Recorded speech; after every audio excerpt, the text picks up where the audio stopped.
Welcome to Let Me Fix This. Enjoy the video. In this video, I will explain how to remove a Toyota RAV4 battery. Before you begin, prioritize safety.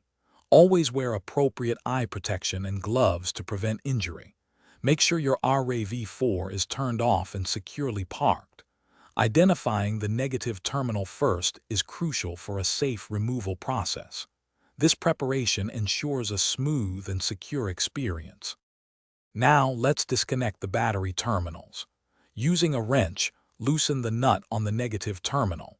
Once loose, gently pull the negative cable away from the battery post. It's important to remove the negative cable first to prevent electrical shorts.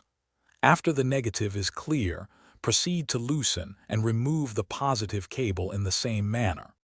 With the cables disconnected, your next step is to remove the battery's hold-down mechanism. This is typically a clamp or strap that secures the battery in its tray. Use the appropriate tool, often a wrench, to loosen or unclip it. Ensure the hold down is completely disengaged so the battery can be freely lifted.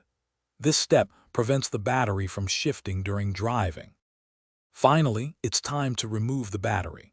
Carefully lift the battery straight up and out of its tray. Be mindful of its weight. Car batteries can be quite heavy. Once removed, take a moment to inspect the battery tray and surrounding area for any signs of corrosion.